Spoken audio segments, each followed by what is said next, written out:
नमस्कार। अर्चना हिंदी क्लासेस में आप सबका एक बार फिर से स्वागत है।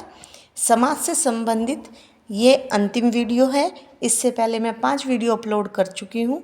अगर आप वो वीडियोस देखना चाहते हैं तो मेरे चैनल पर जाकर देख सकते हैं, समझ सकते हैं। देखिए, बहुव्रीहि समास जिसको तीसरा पद प्रधान समास भी कहा जाता है। इसमें क्या होता है, पहला पद और दूसरा पद मिलकर तीसरा पद बनाता है, अर्थात किसी विशेष व्यक्ति या किसी विशेष वस्तु की तरफ इशारा करता है, संकेत करता है। जैसे कि पहला उदाहरण है दशानन।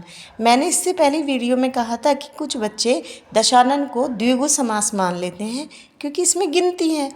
वो 10 सिरों को गिनते हैं, जबकि दशानन शब्द जो है वो रावण की ओर संकेत करता है। दशानन रावण को कहा जाता है, तो इसलिए इसका जो विग्रह होगा 10 है आनंद जिसके, अर्थात रावण, इस तरीके से होगा। तो तीसरा जो हमारा विशेष व्यक्ति है, तीसरा पद जो है वो है रावण। तो रावण की ओर ये शब्द संकेत करता है, इसलिए इसमें बहुव्रीहि समास है। दूसरा देखिए लंबोदर, लंबा है उदर जिसका, उदर यानी पेट, श्री गणेश, तो यहाँ पर भी बहुव्रीहि समास होगा। पीतांबर, अंबर के 2 अर्थ होते हैं, आकाश और वस्त्र।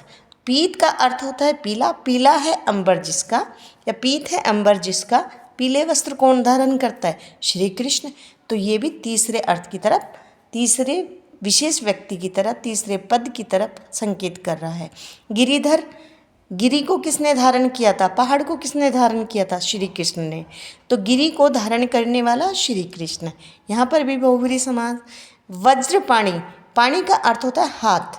वज्र किसके हाथ में रहता है? इंद्र भगवान के। तो वज्रपाणि यानी वज्र है जिसके हाथ में इंद्र, यहाँ पर इसका अर्थ होगा। तो ये आपका बहुव्रीहि समास है।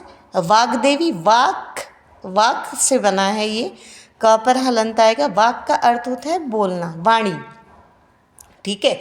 तो वाक देवी यानी संगीत की देवी, ज्ञान की देवी, बोलने की देवी, गाने की देवी, तो यहाँ पर आएगा सरस्वती, और ये भी बहुव्रीहि समास होगा। उसके बाद देखिए चतुर्भुज, यहाँ पर भी गिनती है, बच्चे कंफ्यूज हो जाएंगे। चतुर्भुज 4 भुजाओं का समूह नहीं है, 4 भुजाएं हैं जिसकी, वहाँ पर विष्णु को भी हम चतुर्भुज कहते हैं, तो इसलिए ये बहुव्रीहि समास होगा। चक्रधर, चक्र को धारण करने वाला। चक्र को कौन धारण करते हैं? विष्णु भगवान। तो यहाँ पर ये भी किसी विशेष व्यक्ति की तरफ, आपका ईश्वर की तरफ संकेत कर रहा है, तो बहुव्रीहि समास होगा।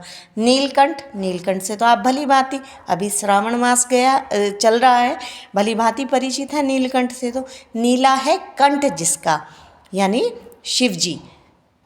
तो अगर इसमें इस तरह का विग्रह आपको मिले, नीला है जो कंठ, तो वहाँ पर कंठ की विशेषता है, इट मीन्स कर्मधारय समास है। नीला है कंठ जिसका, अगर उस विशेष की तरफ संकेत करते हैं तो अर्थात शिव वहाँ पर उत्तर आएगा, बहुव्रीहि समास होगा।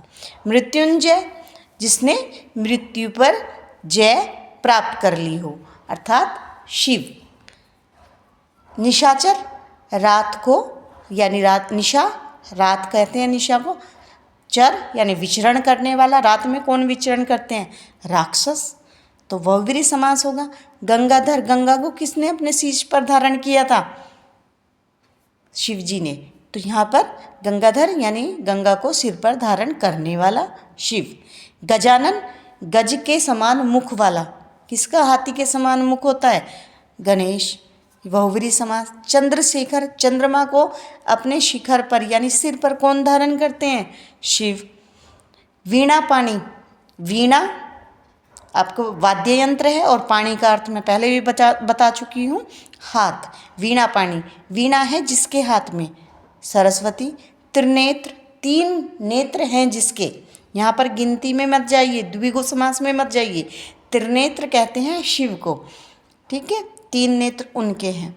मक्खी चूस, मक्खी को भी जो चूस जाए, यानी कंजूस के लिए ये शब्द प्रयोग होता है, इसलिए बहुव्रीहि समास है।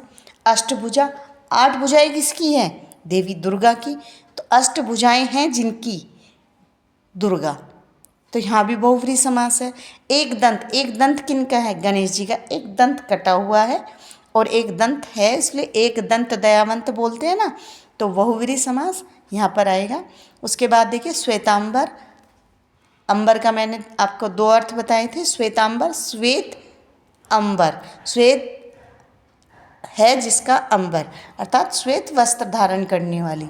सरस्वती श्वेत वस्त्र धारण करती है, तो यहाँ पर बहुव्रीहि समास होगा। मुझे विश्वास है कि समास सारे आपको समझ में आ गए होंगे।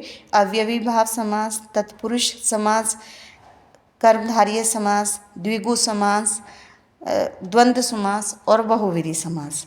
अगर आपको ये समास सारे क्लियर हैं तो प्लीज़ वीडियो को शेयर करें, लाइक करें और सब्सक्राइब करना ना भूलें। धन्यवाद।